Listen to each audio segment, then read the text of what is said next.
আসসালামু আলাইকুম বন্ধুরা, আশা করছি যে যেখানে বসে আমার ভিডিওটি দেখছেন সবাই ভালো আছেন। আমিও ভালো আছি আলহামদুলিল্লাহ। আজকে আপনাদের জন্য নিয়ে আসলাম একটি নতুন রেসিপি। তো এখানে দেখতেই পাচ্ছেন শিং মাছ, এগুলো দেশি শিং মাছ, সবগুলোই জীবন্ত।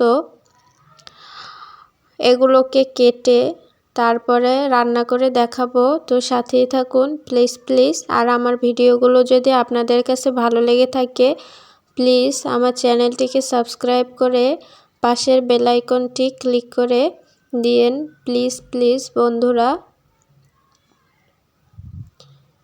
তো এখানে মাছগুলোকে মারার জন্য কিছুটা পরিমাণ লবণ দিয়ে নিয়েছি।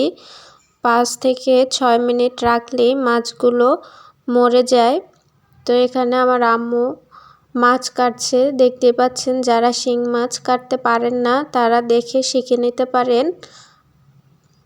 বন্ধুরা, আমার ভিডিওগুলো যদি আপনাদের কাছে ভালো লেগে থাকে প্লিজ অনুরোধ রইল আমার চ্যানেলটিকে সাবস্ক্রাইব করে আমার পাশে থাকুন প্লিজ বন্ধুরা। আমার এগিয়ে যাওয়ার জন্য আপনাদের দোয়া, ভালোবাসা এবং সাপোর্ট খুবই প্রয়োজন। প্লিজ বন্ধুরা, আমার ভিডিওটি আপনাদের ফ্রেন্ড, আত্মীয় স্বজন সবার সাথে শেয়ার করুন প্লিজ। আর আমার ভিডিওতে যদি কোনো সমস্যা থাকে অবশ্যই কমেন্টে জানাবেন। যেহেতু আমি নতুন, অনেক কিছুই জানি না বা পারি না, আপনারা সাহায্য না করলে আমি এগোতে পারবো না। দেখুন বন্ধুরা, কথা বলতে বলতে শিং মাছগুলো কাটা হয়ে গিয়েছে। এগুলোকে খুব ভালোভাবে পরিষ্কার করে নিতে হবে। এগুলোকে পরিষ্কার করার যে ভিডিওটা সেটি স্কিপ করে গেছে, আমি আন্তরিকভাবে দুঃখিত। তো যদি আপনারা দেখতে চান শিং মাছ কিভাবে খুব ভালোভাবে পরিষ্কার করতে হয় তাহলে অবশ্যই কমেন্টে জানাবেন। আমি পরবর্তীতে ভিডিও দেওয়ার চেষ্টা করব ইনশাল্লাহ। তো শিং মাছগুলোকে খুব ভালোভাবে পরিষ্কার করে ধুয়ে নিয়েছি। আর অবশ্যই মাছগুলো খুব ভালোভাবে ধুয়ে নিতে হবে। এখানে আমি কিছু পরিমাণ মাছ নিয়েছি, এগুলোকে খুব ভালোভাবে পানি ছাকিয়ে নিয়েছি যাতে পানি না থাকে। তো এখানে লবণ এবং কিছু পরিমাণ হলুদ দিয়ে খুব ভালোভাবে মাখিয়ে নেব।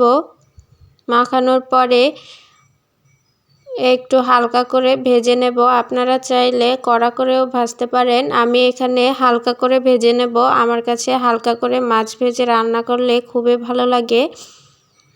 তো সবগুলো মাছে হলুদ লবণ মিশিয়ে নিয়েছি। এখানে পরিমাণ মতো সরিষার তেল দিয়ে দিচ্ছি।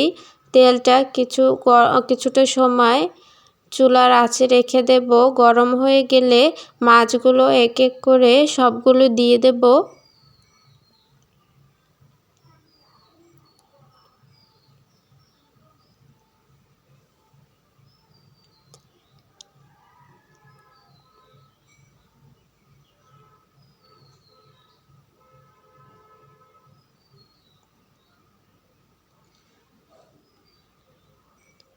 তো মাছগুলো এক পাশ হয়ে গেছে ভাজা। এবার মাছগুলোকে উল্টিয়ে দিচ্ছি।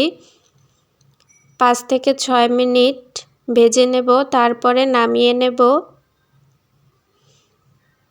আগেই বলেছি বেশিক্ষণ ভাজবো না, যে এখন সবগুলো মাছ তুলে নিচ্ছি।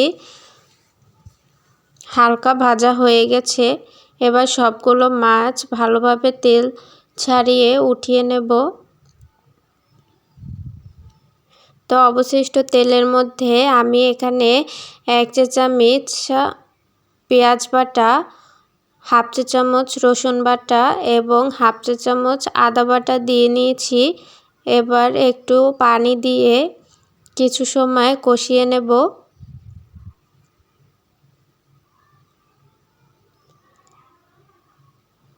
আমরা যে রান্নাই করি না কেন, যদি খুব ভালোভাবে মশলা কষানো না হয় খেতে কিন্তু একদমই ভালো লাগে না। তাই মশলা কষানোর উপরে একটু টাইম দিতে হবে।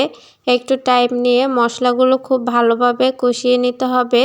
তো এখানে আমি 2 চা চামচ মরিচ গুঁড়ো, 1 চা চামচ হলুদ গুঁড়ো এবং হাফ চা চামচ লবণ দিয়ে খুব ভালোভাবে কষিয়ে নিচ্ছি।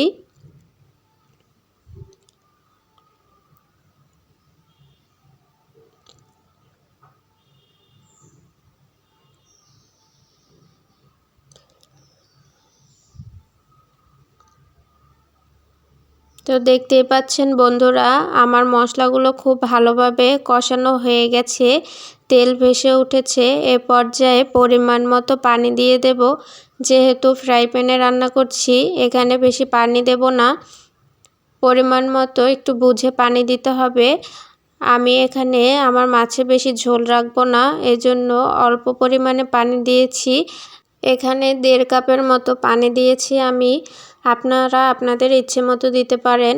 তো পানিতে বলক চলে এসেছে, ভেজে রাখা মাছগুলো দিয়ে দেব। দিয়ে 10 থেকে 12 মিনিট রান্না করে নেব। তো সাথেই থাকুন বন্ধুরা প্লিজ।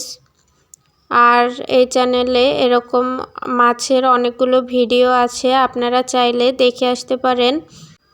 আর এই ছোট্ট পরিবারে আপনাদের সদস্য হওয়ার অনুরোধ রইল প্লিজ বন্ধুরা। এখানে দেখতে পাচ্ছেন মাছগুলো আমি 10 থেকে 12 মিনিট রান্না করে নিয়েছি। এ পর্যায়ে ঢাকনা উঠিয়ে দেখব যে কি পরিমাণে ঝোল আছে। তো এখন আমি কিছুটা পরিমাণ ধনেপাতা কুচি দিয়ে দিচ্ছি। এগুলো আমার ছাদ বাগানেরও অনেক ভিডিও আছে, চাইলে আপনারা দেখে আসতে পারেন। তো আমার রান্না করা হয়ে গেছে। আমার ভিডিওটি যদি আপনাদের কাছে ভালো লেগে থাকে প্লিজ আমার চ্যানেলটিকে সাবস্ক্রাইব করে আমার পাশে থাকুন। আর ভিডিওটিতে একটি লাইক করে দিয়েন। আল্লাহ হাফিজ।